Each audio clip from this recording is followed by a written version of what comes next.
వీరబాబు గారికి, అదేవిధంగా నాతోటి శాసనసభ్యులకు, సీనియర్ మాజీ మంత్రివర్యులు కడియం సిఆర్ గారికి, అదేవిధంగా పాల్గొన్న అధికారులకు, అతిథులకు అందరికీ పేరు పేరున నమస్కారం తెలియజేస్తా ఉన్నా. ముఖ్యంగా కాంగ్రెస్ ప్రభుత్వం, ముఖ్యంగా రాహుల్ గాంధీ గారు, గాంధీ కుటుంబం కాంగ్రెస్ ఐడియాలజీలోనే బడుగు బలహీన వర్గాల మరి సంక్షేమం, అభివృద్ధి. మందుల సామ్యాల్ గారిని కూడా స్వాగతం. కాంగ్రెస్ ప్రభుత్వం మాత్రమే బడుగు బలైన వర్గాల సంక్షేమం కోసం గతంలో పాటుపడ్డది వాస్తవం. అదేవిధంగా రాజశేఖర రెడ్డి గారి హయాంలో మరి వినూత్నంగా ఇండస్ట్రీస్ సైడ్ గిరిజన దళిత కుటుంబాలని డైవర్ట్ చేసి కొంతమంది మరి కుటుంబాలని ఆదుకునే విధంగా కొంత మొదటి అడుగు వేసిన పరిస్థితి కూడా కాంగ్రెస్ హయాంలో చూసినాం. తర్వాత 10 సంవత్సరాల్లో సంక్షేమ నిధులు, సప్లాన్ నిధులన్నీ దారి మళ్లించి మరి గిరిజన దళిత కుటుంబాలను మోసం చేసింది, మళ్ళీ అది కూడా చూసినాం. ఇందులో ఎలాంటి అసత్యం కాదు.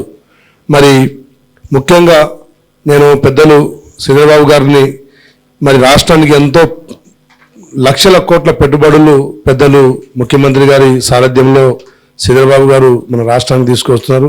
దానికి వారికి ప్రత్యేక అభినందనలు కూడా తెలియజేస్తా ఉన్నా. వారికి నేను కోరేది ఏంటంటే ఐటీ సెక్టార్లో చాలామంది ఉద్యోగాలు, ఇంజనీరింగ్ చదివిన విద్యార్థులు ఉద్యోగాల కోసం తిరుగుతున్నారు సార్, మా చుట్టూ తిరుగుతున్నారు. మేము మీ దగ్గరికి ఇనిషియల్ స్టేజ్ కాబట్టి మిమ్మల్ని ఇబ్బంది పెట్టలేక మేము వారిని ఆపుకుంటూ వస్తున్నాం. కొంచెం ఐటీ సైడ్ సెక్టార్లో రిజర్వేషన్ ఇంప్లిమెంటేషన్ చేసే విధంగా కొంచెం తమరు చొరవ తీసుకోవాలి సార్. ప్రభుత్వ ఉద్యోగాలు రావట్లేదు, అవకాశాలు కూడా తగ్గిపోతున్నాయి. కాబట్టి ఐటీ సెక్టార్లో మీరు ఏ కంపెనీ అయితే స్వాగతం చేస్తున్నారో అది మన ఆస్తులే వాళ్ళకు సబ్సిడీ రూపంలో కానీ వివిధ రూపాల్లో కానీ మనం బెనిఫిట్ చేస్తున్నాం. మరి అదే రూపంలో మనకు కూడా లాభం చేసే విధంగా మీరు తప్పకుండా ఇనిషియేషన్ తీసుకుంటారని చెప్పి కోరుకుంటున్నా సార్. అదేవిధంగా ఆ వచ్చే కంపెనీలలో ఎట్లయితే మా డాక్టర్స్ దగ్గర నేర్చుకున్న ఆర్ఎంపీ డాక్టర్ అవుతాడు, అలాంటి కంపెనీలో పనిచేసిన మన గిరిజన దళిత ఉద్యోగులు కొన్ని రోజులు పనిచేస్తే ఆ ఎక్స్పీరియన్స్తోని కొంత ఇండస్ట్రీస్ సైడ్ పెట్టుకునే ఒక మెచ్యూరిటీ డెవలప్ అయ్యే అవకాశం కూడా ఉంటుంది. కాబట్టి అలాంటి అవకాశం కల్పిస్తారని చెప్పి కోరుకుంటూ, అదేవిధంగా భవిష్యత్తులో మన బట్టి విక్రమార్క గారు కూడా అసెంబ్లీ సాక్షిగా ప్రకటించారు సప్లాన్ నిధులు దారి మళ్లించమని. తప్పకుండా అది వారి అభివృద్ధికే మరి పాటుపడాలని చెప్పి కోరుకుంటూ, ముఖ్యంగా గతంలో సార్ ఐటీడీఏలో నేను చూసిన, ముఖ్యంగా ఏజెన్సీ ఏరియాల్లో ఐటీడీఏలన్నీ నిర్వీర్యం అయిపోయినాయి సార్. అసలు ఐటీడీఏలకు అసలు ఐఏఎస్ ఆఫీసర్ స్థాయి వ్యక్తిని మనం కేటాయిస్తున్నాం కానీ నిధులు లేవు. ఐటీడీఎల్ ద్వారా గతంలో సెరికల్చర్, ఫిషరీస్, అదేవిధంగా హార్టికల్చర్ కొన్ని మనం గతంలో ప్రోత్సహించినాం. ఈరోజు అవి ఏమీ లేవు. కాబట్టి ఐటీడీఎల్ని కూడా మళ్ళీ పునరుద్ధరించండి. అదేవిధంగా మైదాన ప్రాంతాల్లో కూడా ఐటీడీఏ కొంచెం నెలకొల్పే మనం ఒక ప్రణాళిక కూడా మనం గతంలో చెవెళ్లలో ప్రకటించినాం. వాటి మీద కూడా తమరు ప్రత్యేక శ్రద్ధ చూపించాలని చెప్పి కోరుకుంటున్నాను సార్. నెక్స్ట్ మనం స్కిల్ డెవలప్మెంట్ సెంటర్ ఒకటి ముఖ్యమంత్రి గారి డ్రీమ్ ప్రాజెక్ట్, జిల్లా స్థాయిలో, రాష్ట్ర స్థాయిలో, మన ఇతర రాష్ట్రాల స్థాయిలో కూడా మనం స్కిల్ డెవలప్ సెంటర్ని ముఖ్యంగా గిరిజన దళిత విద్యార్థులకు ట్రైనింగ్ క్లాసెస్ రెగ్యులర్గా నడిపించే విధంగా ఒక ప్రోగ్రాం కూడా చేయాలి సార్. ఎందుకంటే ఇండస్ట్రీస్ పెట్టడం ఒక భాగమైతే మన ప్రొడక్ట్ని మనం మార్కెటింగ్ చేసుకోవడం కూడా చాలా కష్టంగా ఉంది. సో ఆ మార్కెటింగ్లో కూడా ప్రభుత్వమే కొనుగోలు చేసే విధంగా, సపోజ్ ప్రభుత్వ స్కూల్స్ ఉంటాయి, ఆశ్రమ స్కూల్స్, ఇప్పుడు ఐటీడీఎల్లో సోప్స్, షాంపూలు తయారవుతున్నాయి, వాళ్ళు అమ్ముకోలేకపోతున్నారు. వారిని ప్రభుత్వ ఆశ్రమ పాఠశాలలో, గురుకుల పాఠశాలలో మనం ఇచ్చే ఆ 40% మనం మెయింటెనెన్స్ ఛార్జీల ద్వారా కొనుగోలు చేసే విధంగా ప్రభుత్వం చేయాలి. అదేవిధంగా కార్లు కానీ ఇంకేదైనా వెహికల్స్ ఇస్తున్నామంటే వాటిని కూడా ప్రభుత్వ సెక్రటరియట్లలో, ప్రభుత్వ మన ఆఫీసులలో వాటిని హైర్ చేసే విధంగా మనం కొంత ప్రభుత్వ పరంగా మనం ప్రోత్సాహం తీసుకోవాలి సార్. గైడెన్స్ లేక చాలామంది ఫెయిల్యూర్ అవుతున్నారు, ఈఎంఐలు కట్టలేక ల్యాబ్స్ అవుతున్నారు, ఎన్పిఏలో పోతున్నారు, లేదా వెహికల్ సీజ్ చేస్తున్నారు. సో సమస్యలకు కూడా పరిష్కారం కూడా మనం వెతికి మరి అధికారులను దాంట్లో మనం భాగస్వాములు చేయాల్సి వస్తుంది సార్. అదేవిధంగా మేము కూడా మొదటిసారి గెలిచిన ఎమ్మెల్యే శాసనసభ్యులు ఎక్కువ ఉన్నాం సార్. ఏ ప్రభుత్వం నిలబడ్డా లేకపోతే కూలిపోయినా దళిత గిరిజన ఎమ్మెల్యేల పాత్రనే ఎక్కువ ఉంటుంది సార్. ఈరోజు 30 మంది దళిత గిరిజనులే ఉన్నారు రిప్రజెంటేటివ్స్. టీఆర్ఎస్ వచ్చినా మాతోనే, కాంగ్రెస్ వచ్చినా మా ప్రాతినిధ్యమే. కానీ అంతమంది మాకు న్యాయం జరగట్లేదు అనేది ప్రజల్లో పోతా ఉంది. కాంగ్రెస్ ప్రభుత్వం మొన్న మహారాష్ట్ర గిరిజనులందరూ బీజేపీ టర్న్ అయిపోయారు సడన్గా రాత్రి 3 నెలల్లోనే. సో నేనేమంటానంటే సార్, కాంగ్రెస్ ఇక్కడ దళిత గిరిజన కుటుంబాలు వాస్తవంగా కాంగ్రెస్ని కాపాడుకుంటూ వస్తున్నాయి. కాంగ్రెస్ కూడా అంతే కాపాడుకుంటూ వచ్చింది పెద్దలు శ్రీహరి గారు చెప్పినట్టు.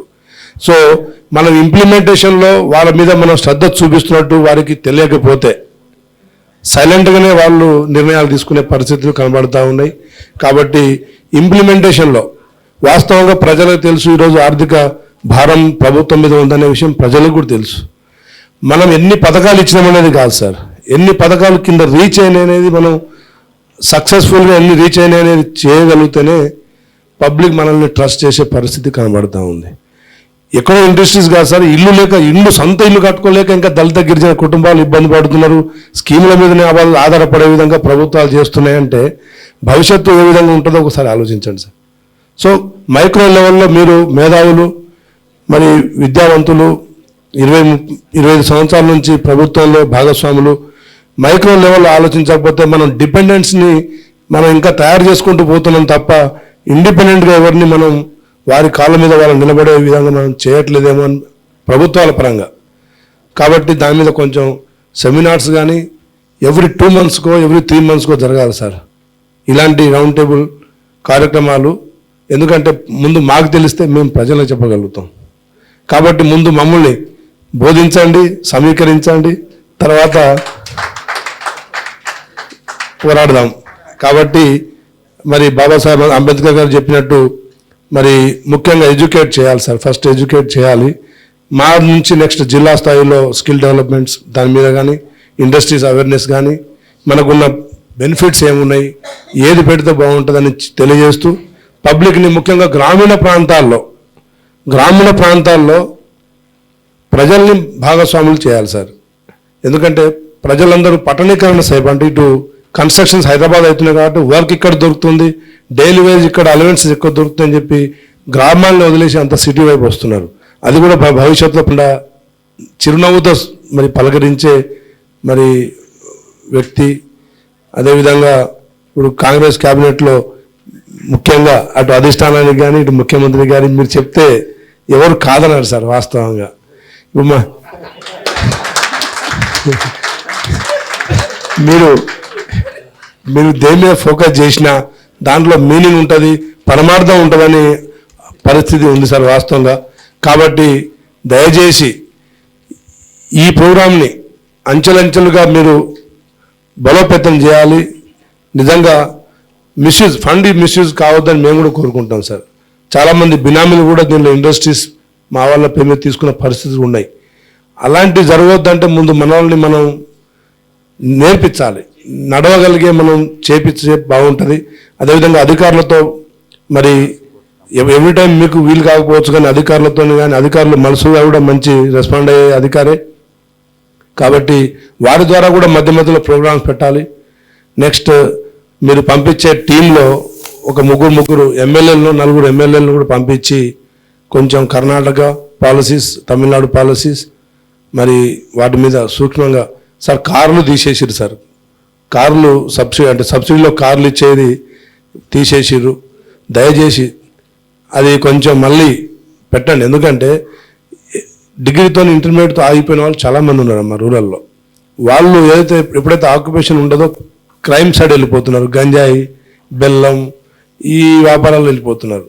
అట్లీస్ట్ వాళ్ళకు ఆటోనో ఇవి ఇస్తే వాళ్ళు సెల్ఫ్ ఎంప్లాయ్మెంట్, వాళ్ళ కుటుంబాన్ని వాళ్ళు పోషించుకుంటారు, ఈ అక్రమ వ్యాపారాల నుంచి బయటపడే పరిస్థితి ఉంటుంది. ఇప్పుడు ఎక్సైజ్ వాళ్ళు ఏం చేస్తున్నారంటే, ఎక్సైజ్ వాళ్ళు గతంలో ఎవరైతే నాటు సార పెడతారో వాళ్ళకి 2 lakhs రిహాబిలిటేషన్ కోసం ఇచ్చేసారు. ఆడ ఫండ్ లేక అది ఆగిపోయింది. కనీసం మనం ఈ రూట్లో ఇస్తే అన్న కొన్ని కుటుంబాలని మనం డైవర్ట్ చేసుకునే అవకాశం ఉంటుంది. అదేవిధంగా ఎస్టీ ఎస్సీల్లో సెక్యూరిటీ కూడా పెట్టలేని పరిస్థితి ఉంటుంది సార్. నాకంటే ముందు చర్చించి ఉండొచ్చు. బ్యాంక్కి కొలాటలు పెట్టే పరిస్థితి కూడా లేదు. కొన్ని ఇండస్ట్రీస్, పెద్ద ఇండస్ట్రీస్ పెడితే ప్రభుత్వ భాగస్వామ్యం కూడా చేయాలి సార్.